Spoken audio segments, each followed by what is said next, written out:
Hello दोस्तों, welcome to medicine diary. दोस्तों, आज के इस वीडियो में हम बात करेंगे एक डिजीज के बारे में जिसका नाम है डिसेंट्री, जिसे हम हिंदी में पेचिश भी कहते हैं। इसमें क्या होता है, व्यक्ति को जब दस्त लगते हैं तो दस्त के साथ खून आता है। यह दस्त बिल्कुल पानी जैसे लगते हैं, एकदम पतले दस्त लगते हैं और उसके साथ व्यक्ति को खून भी आता है। तो इस वीडियो में हम जानेंगे डिसेंट्री क्या है, किस कारण से होती है, इसमें क्या लक्षण दिखाई देते हैं और डिसेंट्री की बीमारी होने पर डॉक्टर द्वारा क्या ट्रीटमेंट दिया जाता है। तो दोस्तों, इसकी सारी जानकारी आपको इस वीडियो में मिलने वाली है, तो वीडियो को बिना स्किप किए लास्ट तक जरूर देखें। दोस्तों, सबसे पहले हम बात करते हैं कारण की, किस कारण से ये डिसेंट्री की बीमारी होती है। तो ये बीमारी इंटेस्टाइन में बैक्टीरियल और प्रोटोजोल इन्फेक्शन के कारण होती है। जब भी हम कोई संक्रमित खाना खा लेते हैं या संक्रमित पानी पी लेते हैं तो उस कारण से ये बीमारी हमको हो सकती है, डिसेंट्री की समस्या व्यक्ति में हो सकती है। और दोस्तों, अगर किसी व्यक्ति को डिसेंट्री की बीमारी है तो वो टॉयलेट करने के बाद अगर साफ हाथ नहीं धोता और अगर किसी वस्तु को छूता है तो उस वस्तु को भी वो संक्रमित कर देता है, और उस वस्तु को अगर दूसरा कोई व्यक्ति छूता है तो उस व्यक्ति को भी डिसेंट्री की समस्या हो सकती है। तो इस प्रकार से ये बीमारी फैलती है। और अगर कोई व्यक्ति खाना खाने के पहले भी हाथ नहीं धोता है तो उस समय भी डिसेंट्री की समस्या हो सकती है, उस कारण से भी ये संक्रमण हो सकता है। और दोस्तों, ये समस्या ज्यादातर बच्चों में होती है। बच्चे जब भी स्कूल जाते हैं तो इधर उधर किसी चीज को टच करते हैं, दूसरे किसी बच्चे को अगर डिसेंट्री की समस्या है तो बच्चों में वो फैल सकती है। और ये बच्चों को घर में भी हो सकती है। घर में भी अगर बड़े बुजुर्ग को डिसेंट्री की समस्या है तो इधर उधर की चीजें संक्रमित हो सकती है, जिससे बच्चों को भी डिसेंट्री की समस्या हो सकती है। तो इस कारण से ये डिसेंट्री की बीमारी व्यक्ति में हो सकती है। दोस्तों, अब हम बात करते हैं लक्षण की। जब भी डिसेंट्री की बीमारी होती है तो व्यक्ति में क्या लक्षण दिखाई देते हैं। तो जैसे शुरुआत में हमने जाना, दस्त के साथ खून आते हैं। व्यक्ति को जब भी दस्त लगते हैं तो जो दस्त है वो बिल्कुल पानी जैसे पतले दस्त लगते हैं और उसके साथ व्यक्ति को खून आता है। इसके अलावा स्टूल के साथ म्यूकस भी आता है, पेट दर्द होता है, पेट में मरोड़े आती है, उल्टी भी हो सकती है और व्यक्ति को बुखार भी आ सकता है और डिहाइड्रेशन भी हो सकता है। व्यक्ति के शरीर में बहुत ज्यादा पानी की कमी भी हो जाती है।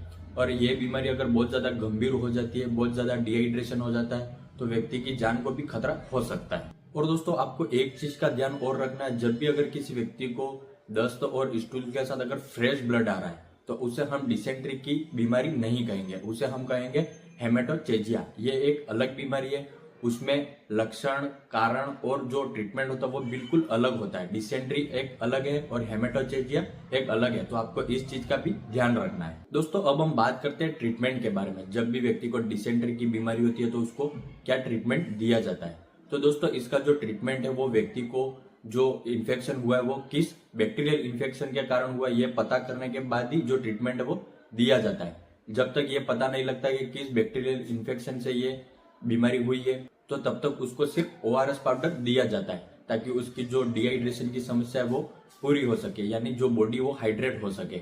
और जब इसका पता लग जाता है कि इस बैक्टीरिया के कारण ये इन्फेक्शन हुआ है तो उसके बाद डॉक्टर द्वारा एंटीबायोटिक्स टेबलेट दी जाती है, जैसे ओफ्लॉक्सासिन ऑर्निडाजोल है या सिप्रोफ्लॉक्सासिन मेट्रोनिडाजोल है, तो ये एंटीबायोटिक टेबलेट दी जाती है। इसके अलावा एंटी प्रोटोजोल टेबलेट दी जाती है, जैसे एल्बेंडाजोल है, आइवरमेक्टिन है, इसको भी दिया जाता है। और जब पेट दर्द होता है तब डाइसाइक्लोमिन टेबलेट दी जाती है, जो आपको साइक्लोपाम के नाम से मिल जाती है। इसके अलावा ORS पाउडर दिया जाता है, जो डिहाइड्रेशन की समस्या को दूर कर सके, बॉडी को टाइम टू टाइम हाइड्रेट कर सके, जो पानी की कमी है उसको पूरा कर सके। इसके अलावा लैक्टिक एसिड बेसिलस टेबलेट भी दे सकते हैं, जो आपको स्पोरलेक DS के नाम से मिल जाती है।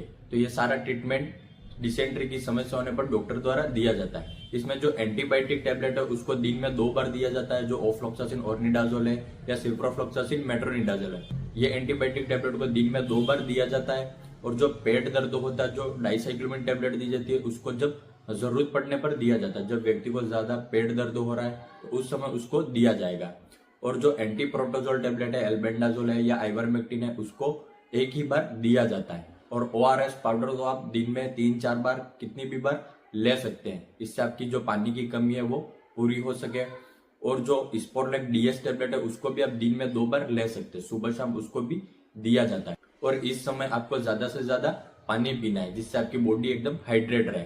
तो इस प्रकार से ट्रीटमेंट डिसेंट्री की समस्या में दिया जाता है। और ये सारा ट्रीटमेंट दिए जाने के बाद भी अगर व्यक्ति को डिसेंट्री की जो समस्या वो ठीक नहीं होती है तो उस समय व्यक्ति को हॉस्पिटल में एडमिट भी किया जाता है।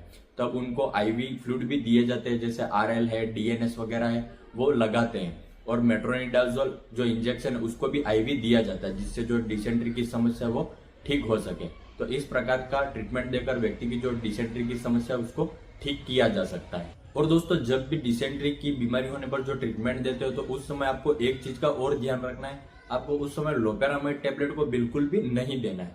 लोपेरामाइड टेबलेट क्या करती है, वो दस्तों को तुरंत बंद कर देती है, लेकिन उस दस्तों को तुरंत बंद नहीं करना है, क्योंकि ये जो इन्फेक्शन हुआ है वो आपको इंटेस्टाइन में बैक्टीरियल इन्फेक्शन के कारण हुआ है। तो जो इन्फेक्शन है उसको बाहर निकलना जरूरी है, इसलिए इसको धीरे धीरे बंद किया जाता है। जो एंटीबायोटिक्स टेबलेट है उसको देकर इसको धीरे धीरे बंद किया जाता है, और जो लोपेरामाइड टेबलेट है वो उसको तुरंत बंद कर देती है। तो इस कारण उस समय लोपेरामाइड टेबलेट को बिल्कुल भी नहीं देना है। तो इस चीज का आपको ध्यान रखना है। तो दोस्तों, ये थी कंप्लीट इन्फॉर्मेशन डिसेंट्री डिजीज के बारे में जो इस वीडियो में मैंने आपको बताई है। अगर दोस्तों ये जानकारी आपको अच्छी लगी हो तो वीडियो को लाइक कर दे और हमारे चैनल मेडिसिन डायरी को भी सब्सक्राइब कर ले। आपको हमारे चैनल पर दवाइयों से जुड़ी सारी जानकारियां मिलती रहेगी।